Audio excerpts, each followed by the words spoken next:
China, of course, kicking off in Beijing. That's right. It's on the front page of China Daily. Talks about how the prime minister really put the accent on reform. Reform was the key word. It was pronounced 77 times in 100 minutes. So you can see the prime minister, Li Keqiang, there on the front page. He really announced a sweeping package of reform, promising to cut red tape and especially focus on growth. Market, for instance, was pronounced 30 times during his speech. Now, The Independent talks about what it calls Beijing's big error, and that is to put so much focus on growth. It says that growth targets are admirable and necessary, but other things are also urgent to address. For instance, the pollution problem in China. That's the big one. The Independent says that regarding GDP as the only measure of success is a trap.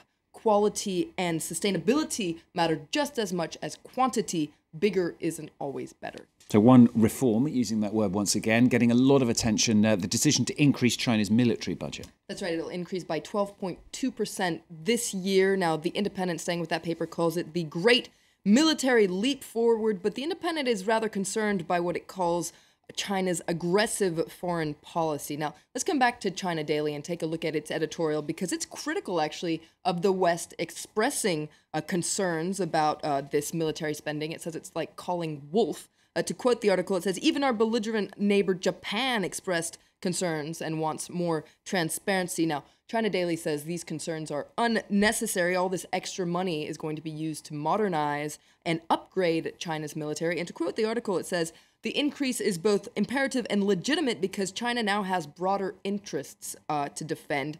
And it says that a stronger China will actually be necessary for world peace. Now, we're going to have a look at the International New York Times. They're focusing on the US, aren't they? It's set to cut its defense budget, specifically its role in Africa. That's right. It's a very interesting article by Eric Schmidt, and it points out that the Pentagon is trying to juggle with two competing missions in Africa. First of all, to contain the spread of Islamic militancy, but without having to pour in a lot of soldiers and money. And the problem is that while the threat is growing on the continent, well, back at home, budgets are being tightened. So the U.S. is trying out a new strategy called enabling. Basically, what it's trying to do is focus on training and advising African troops and telling them how to deal with their own security problems, and also trying to support international forces, for instance, the French mission in Mali or the Central African Republic. And while we're talking about that mission in the Central African Republic, there's a very interesting article in Le Monde today that actually wonders if France has the means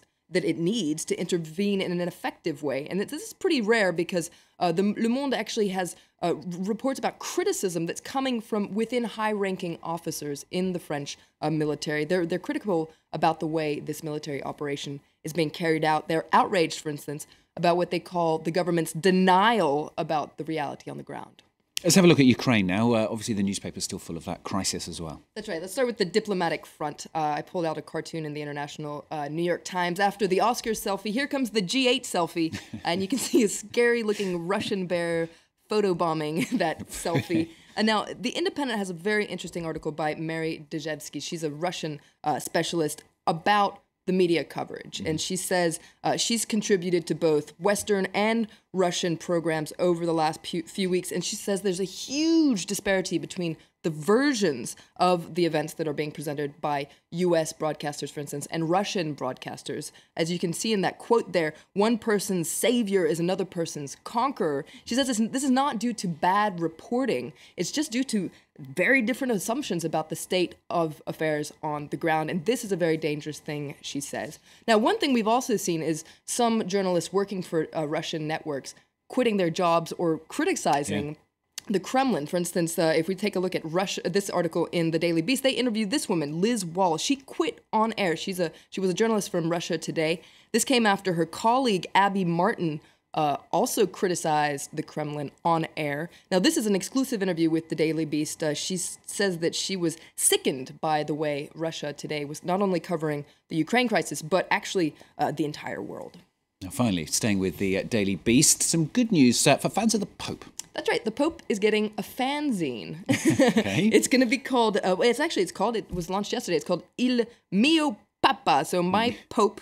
It's the brainchild of Silvio Berlusconi's publishing empire, actually. And it gives Pope fans 66 pages of photos and all sorts of information. This is the cover. There's stickers. There's the best tweets. Key There's actually a rings. poster of the poster, Pope okay. in it.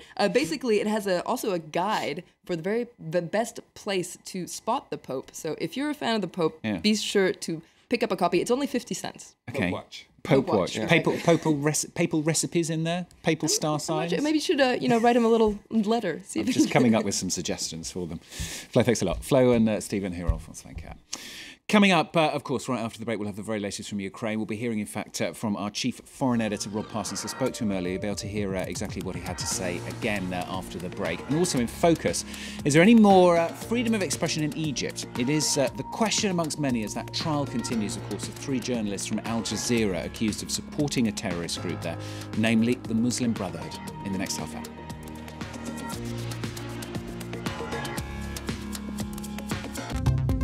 The Observer's Direct. Cambodia makes expensive jeans and t-shirts for sale in the richest countries of the world.